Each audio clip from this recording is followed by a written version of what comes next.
प्रियमाश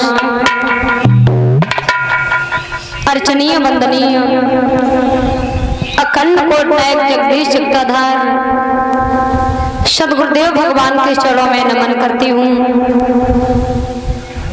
और आए हुए हमारे सभी महान भाव श्रोता बंधु, इनके हृदय में जो भी इष्ट देव विराजमान हैं उन्हें मैं शत शत नमन करती हूँ, कोट कोट प्रणाम करती हूँ। भगवान बाल कृष्ण की बड़ी अपार कृपा होने के बाद ग्राम नंगला तुला की पावनमयी भूमि पर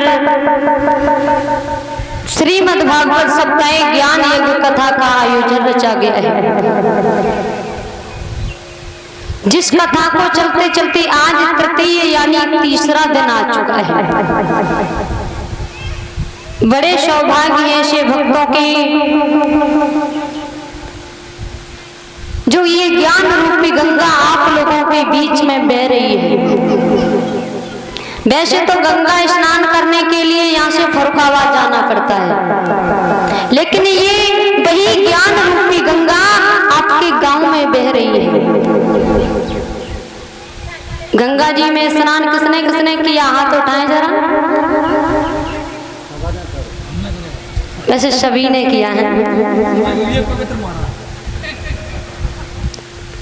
गंगा जी जब स्नान करने जाते हैं,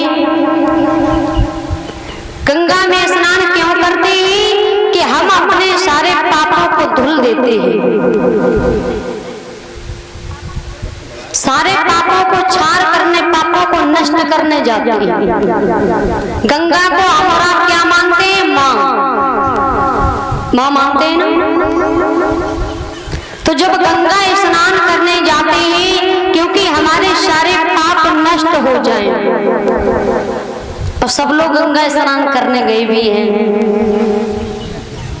तो गंगा में स्नान भी किया होगा और अपने वस्त्र भी धुले होंगे ना। लेकिन ये चीज याद रखना कि कभी भी गंगा स्नान करने जाओ तो गंगा में स्नान करना, बल्कि अपने वस्त्र नहीं धुलना, क्योंकि गंगा को क्या माना है, माँ। जिसको मैंने माँ माना है, भला उस माँ के ऊपर क्या गंदे कपड़े धुल के निचोड़ सकते हैं?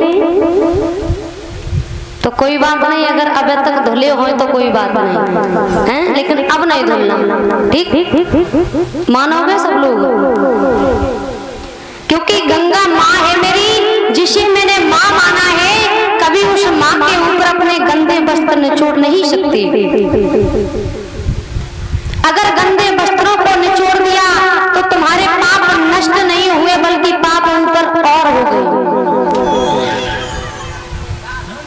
क्योंकि हम अपने जीवन का कल्याण करने के लिए जाते हैं और जीवन का कल्याण करने के लिए इस पंडाल में बैठे हैं, क्योंकि भगवान की कथाएं हो रही हैं, भगवान की हरि चर्चाएं हो रही हैं, और भगवान की कथा को सुनने आए हैं किस लिए कि हमारे जीवन में सुख शांति हो और हमारा हमेशा कल्याण हो। प्यारे भक्तों, जब मानव के जन्म जन्मांतर के पापों का पुण्य उदय होता है तो श्रीमद् भागवत कथा श्रवण करने के लिए मिलती है, और ये कथा उसी को सुनने के लिए मिलती है जिसके ऊपर परमात्मा की कृपा होती है। जिसके ऊपर भगवान की कृपा नहीं होती है, और देख भी लेना कि उन्हें इस कथा के दर्शन भी नहीं होने वाले हैं। क्योंकि जहां धर्म का पाठ होना तो उसमें 2 लोग बनाने वाले और 4 लोग बिगाड़ने वाले। कोई किसी कार्य को करे तो लोग उसे सफल नहीं होने देते। 2 बनाने वाले हैं और 4 बिगाड़ने वाले हैं। लेकिन हम बताएं कि अगर तुम धर्म का पाठ कर रहे हो तो तुम्हारे पीछे कितने भी लोग तुम्हारा बिगाड़ने की सोच रहे हो, लेकिन तुम मार खाने को भी तैयार हो जाओ, क्योंकि ये धर्म का पाठ है, भगवान की कथा है। झुकते वही जिसमें जान होती है, अकड़ मुर्दे की पहचान होती है। देखा है कि जब आंधी आती है, तूफान आते हैं, जो वृक्ष इधर से उधर झुक जाता है वो कभी गिरता नहीं है, और जो वृक्ष एक लकड़ी के समान बिल्कुल जड़ की तरह खड़ा रहता है, वही वृक्ष उखड़ करके गिर जाता है। प्यारे भक्तों, धर्म के कार्य के लिए, धर्म के लिए कभी अपने हाथ पीछे नहीं करो,